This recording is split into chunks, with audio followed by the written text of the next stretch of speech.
Assalamualaikum warahmatullahi wabarakatuh. Hai, apa khabar anak-anak murid cikgu? Okey, hari ni kita akan sambung pembelajaran kita. Hari ni kita akan sambung pembelajaran kita masih di bawah modul 4, buku catatan pertama, submodul 4.3, jurnal khas. Okay, kita tengok objektif pembelajaran.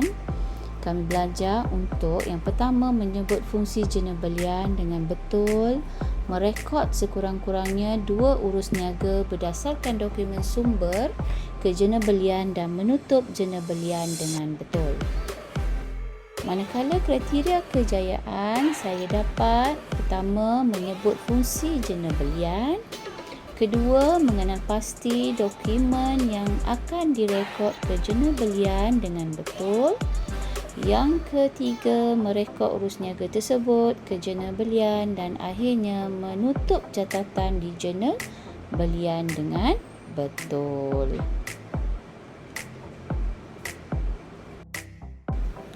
Okey, jenis jurnal khas. Jenis jurnal khas ini yang ada 4 jenis yang kita akan pelajari satu persatu. Antaranya adalah jurnal belian. Yang kedua, jurnal jualan. Yang ketiga, jurnal penerimaan tunai. Yang keempat adalah jurnal pembayaran tunai. So, sesi pembelajaran hari ini, cikgu hanya berfokus kepada jurnal belian. Okey, seterusnya, jurnal belian digunakan untuk merekod belian barang niaga yang dilakukan secara kredit. Okey, maksudnya di sini apabila kita membeli barang daripada pembekal secara kredit, tempat untuk kita rekod catatan urus niaga tersebut adalah di jurnal belian. Okey, dokumen apakah merujuk kepada catatan di jurnal belian ini? Okey, dokumen yang akan kita gunakan untuk merekod ke jurnal belian adalah invoice. Okey, dan kalau anak-anak murid cikgu masih ingat, apakah fungsi invoice? Yang kedua, nota debit. Bila sila buat rujukanlah apakah fungsi invoice dan nota debit. Dan nota debit serta invoice ini kita akan dapat dalam salinan asal. Kerana kalau kita yang membeli, kita akan dapat salinan asal invoice ataupun nota debit. Okey, kita akan tengok format jurnal belian terlebih dahulu. Okey, pertama kita tengok tarikh pada laju pertama, butir, folio dan nombor invoice ini jika ada dalam dokumen sumber kita kena letaklah. Okey, bagi tujuan pembelajaran kita tidak merekod nombor invoice. Kemudian laju jumlah. Okey. Kita akan tengok beberapa contoh bagi memahami cara kita mengenal pasti dan merekod ke jurnal belian. Okey, pertama. Okey, perniagaan abu. Perniagaan abu itu adalah kita, sebuah kedai kasut telah menerima dokumen berikut. Okey, dokumen ini adalah invoice. Okey, dokumen ditujukan kepada kita perniagaan abu. Okey, ini menunjukkan kita melakukan operasi belian. Okey, apa yang kita beli di sini? Kita membeli barang niaga sebab kita merupakan kedai kasut. Okey, kita merupakan kedai kasut. Kita beli pada 4 Januari, jumlah belian kita adalah 3,150.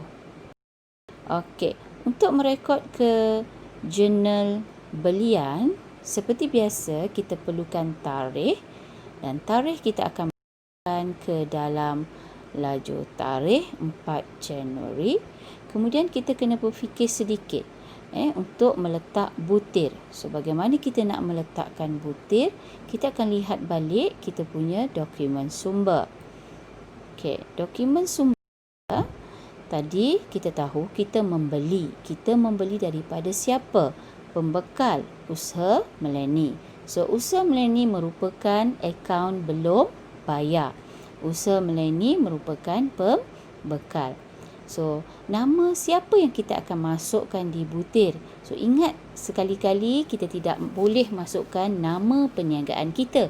So, nama perniagaan Abu tidak boleh dicatat di mana-mana rekod. Sebab itu kita, okey. So, kita akan rekod nama usaha perniagaan Melanie Berhad. So, kita catat usaha Melanie Berhad. So, untuk folio kita tinggalkan terlebih dahulu. Nombor invoice pun kita tinggalkan. Kemudian kita lihat jumlah. So, jumlah kita rujuk semula kepada invoice kita di ruangan jumlah 3,150. Okey, so kita masuk jurnal belian kita 3,150. Bagaimana? Boleh faham? Okey, saya ada lagi satu contoh. Cuba kita rekod untuk invoice yang kedua ini. Okay. Kalau kita perhatikan, ini juga invoice ditujukan kepada kita perniagaan Abu. So, maksudnya kita membuat belian. Siapakah pembekal kita? Selatan Store. Pada tarikh 10 hari bulan dan jumlahnya adalah 3,480. Okey, kita sambung balik catatan tadi. Tadi 4 hari bulan, kita sambung balik di bawah catatan kita, iaitu bawah 4, 10 hari bulan. Dan kita catat butir Selatan Store Berhad. Cuba rekod. Okey, 10 hari bulan. Butirnya kita akan rekod Selatan Store dan jumlahnya RM3,480. Okey. So, ini kedua-dua catatan ini adalah kita merekod daripada invoice. Okay, dari awal tadi cikgu ada terangkan ada dua dokumen yang boleh direkod di jurnal belian. Yang pertama tadi kita dah tengok invoice dan satu lagi nota debit. So, fungsi nota debit adalah untuk menambah jumlah yang terkurang catat dalam invoice yang dikeluarkan sebelum. Okey, maksudnya sebelum ni kita dah buat belian, tetapi dalam invoice yang pertama tadi berlaku terkurang catat, maka pembekal akan menghantar nota debit. Okey, kita tengok contoh. Okey, ini contoh nota debit Selatan Store Berhad ditujukan kepada perniagaan Abu. Okey. Di sini kita dapat lihat dari segi butiran di situ, kasut wanita madam terkurang catat dalam invoice yang pada 10 hari bulan Januari. Okey. Selatan Store tadi. Okey, terkurang catat. Okey, so di sini jumlahnya 1,350. So, bagaimana kita rekod? Kita rekod saja di jurnal belian tadi. Sambungan saja. Okey, kita pergi jurnal belian tadi. 23 hari bulan, Selatan Store Berhad, nilai 1350. Maka apabila selesai kita merekod ke jurnal belian, menutup jurnal kita. Jurnal hendaklah ditutup pada setiap hujung tempoh. Okey, ini jurnal belian kita. Cara penutupannya adalah mudah sahaja.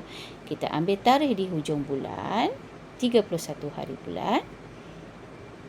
Akaun belian debit. Di situ kita catat akaun belian debit, akaun belian di dalam kategori akaun belanja dan didebitkan. Dan bagaimana kita nak tutup jurnal belian ini? Kita jumlahkan semua catatan di atas. Okey, so ada 3 catatan di atas, 3150, 3480 1350 kita tambah dan jumlahnya kita letak di satu baris dengan akaun belian dan kita garislah. Okey, ini adalah jurnal belian yang lengkap. Okey, setiap jurnal belian hendaklah ditutup dengan catatan terakhir pada hujung tempoh akaun belian kurungan debit dan jumlah. Okey, so itu saja untuk kali ini. Kita berjumpa lagi di sesi pembelajaran yang akan datang. Assalamualaikum warahmatullahi wabarakatuh.